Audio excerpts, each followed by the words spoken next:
We are thrilled to be joined by Dom Cotroneo, who's down in Chicago for this series. The Cubs have evened it up.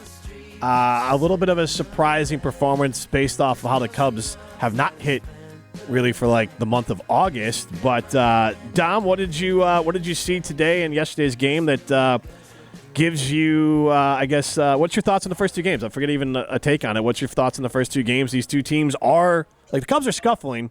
They are a 71-win team. Brewers the best team in baseball, but the Cubs are not, like, per se the Pittsburgh Pirates. Well, yeah, I think the big thing that I think some Cub fans are sort of, like, remembering is, like, yes, they're down 8 games in the division right now after today's loss in Game 1, but it's like they're still the 4th or 5th best record in all of baseball. They're still a very quality team, and I think Brewers fans understand that as well, where, hey, you know, you make a mistake against a quality opponent like they did in Game 1, the poor throw by Andrew Vaughn led to 200 runs, boom, you lose by 2. I mean, I think that's just baseball, right? So Chad Patrick, the 27th man today, if you would have told me he was going to go 5 innings and 3 earned runs against that Cubs lineup, I'm like, yeah, sign me up for that. And, you know, the 200 runs were the difference of this game. Are you concerned that the Brewers are peaking too soon? I feel like that's been a common narrative around the Brewers just this past weekend. Is that of any worry to you?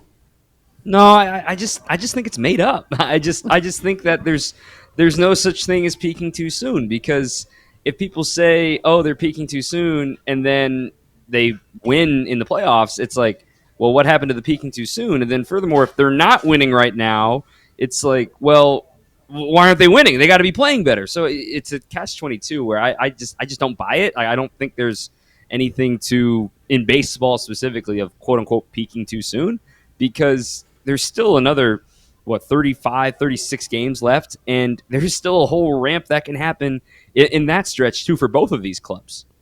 I think, and I get what Molly's saying, I think a lot of that, it comes from the idea that baseball will ebb and flow. Like, right now, I would say maybe the Brewers are playing 20% better than, like, they truly are, and the Cubs are playing 20% worse than they truly are, and that could regulate at some point before the season ends, and then that's what it looks like. But I agree with you. No matter what, the Brewers are still going to be the best team in the NL Central and one of the best teams in the National League.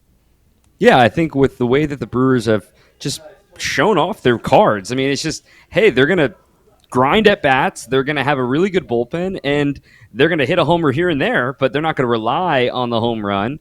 And look at that. They play quality defense. They run base. I mean, it's just they're playing the game the right way. It's just there's not really anything that you can sit here and say, like, the Brewers do wrong. And I think that that's just why they're the number one team in baseball. They do so many things so well that it's infuriating to play against. And then when a game like Game 1 of this doubleheader happens, when they make a rare mistake that directly leads to a run, you're like, whoa, what just happened? Because you're so used to not seeing that from the Brewers this season. So I want to ask you our poll question that we had from yesterday. It was, what's the biggest reason for the Brewers' success this season? The options are Pat Murphy, the players, Matt Arnold, or David Stearns. Where do you fall on that?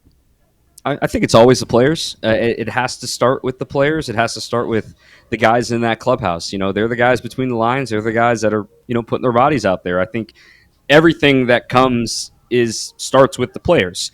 That being said, you know, Pat Murphy has always deflected, and Matt Arnold, for that matter, and David Stearns have always deflected credit to the players. So that's why I always kind of lean that way. And furthermore, you know, anytime you try to get Pat Murphy to talk about himself and the success that the team has had over the last 2 years under his tutelage, he just always uses a football analogy of just, look, coaches are just linemen. They're just opening up holes. They're just trying to let the players run through that hole and just trying to make sure that they stay out of the way, do their job, make sure nobody notices the coach, puts them in a right position to do it right, and then good things will happen down the road. So I think that it starts with the players, but having it connected all the way from ownership to front office to coaching to players, that's a big reason why this success has continued for the Brewers. Yeah, and, you know, I've upset Brewer fans again because I was trying to have a bigger conversation that the most important... Really? Yes, you upset Brewers fans? Yeah, I think the most important thing for this Brewers organization, because it's a hell of an organization, and the difference between the Cubs and the Brewers right now is the front office. It's not Pat Murphy and Craig Counsell. So I'll ask you this part of it.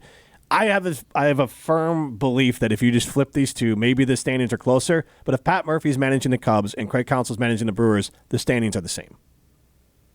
I don't know about that. I just think that the way that things roll, everyone's a little different. You know, everything's just a little bit different under Pat Murphy.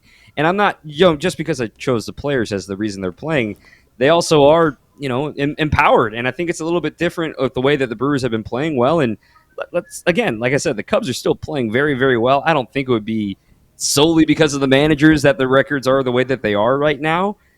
I think that there's some sort of revisionist history happening here in the greater Wisconsin, landscape of, man, 18 and 19 were really dang fun with Craig Counsell at the helm. And yes, Yelly broke his kneecap in 2019 and Grisham missed the ball. But, again, that's not because of the manager. That's just sort of where this rivalry has taken on new life because of the managerial change. But I just don't see that as solely impacting how these records and how these two seasons have gone.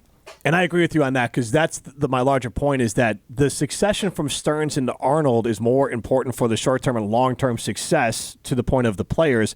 Finding the players, especially the way the Brewers have to operate, obviously Pat Murphy's the hell of a manager, and now it's an important transition. But the fact that they seem to have gotten it right with Matt Arnold, that's the separator, I think, between these two franchises, because the Brewers have the best record in baseball and the best farm system in baseball. That's a hell of a place to be, and Matt Arnold was a part of it with Stearns, and now he's running it. So I think that is the most important transition, that he's going to get lost and he won't draw attention to himself, and fans don't really care about the GM. But if it is the players, and I agree with you on that, the GM, and I think at the time was assistant GM with Stearns and some of this as well, deserves a boatload of the credit. Yeah, I think with the line of infamy that people are, so still up in arms about was the bites at the apple line. But this is the result of the bites at the apple, right? Where you are suddenly the best team in baseball. I don't think anybody expected that coming into the year.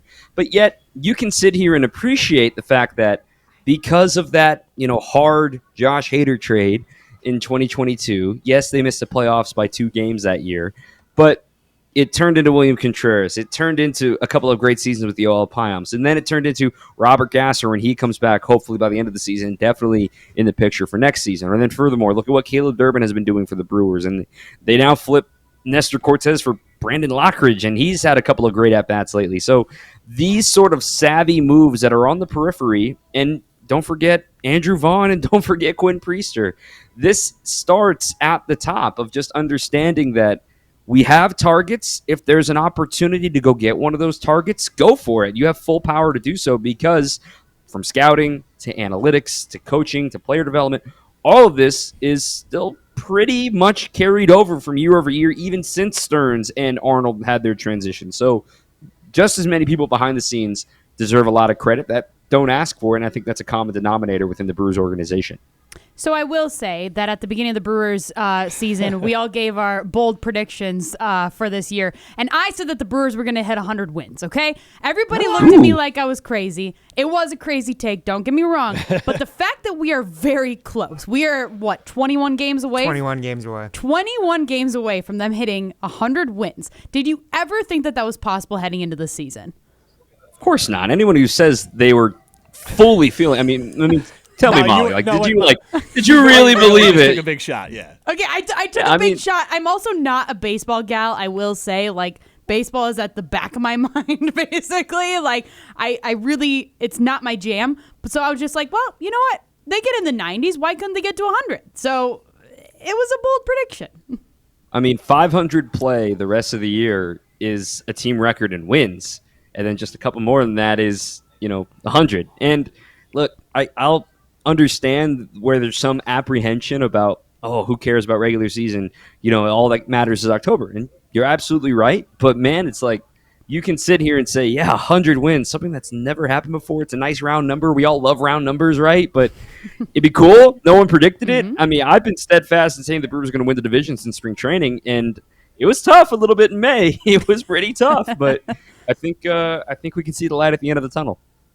Last thing I have for you is, and we don't have to set full-on expectations, but at this point, it feels like the Brewers at a minimum have to, obviously they're going to make the playoffs, win the division, and win a playoff series with Pat Murphy for this season to have unquestionably feel-good vibes. And anything past that, it could be a letdown if you don't make the World Series, or you can feel some disappointment if you don't get to the NLCS. But if you can win a playoff series, something they haven't done in a while, combined with this hell of a run and surprise run, I think that's going to be chalked up as a success for most Brewer fans.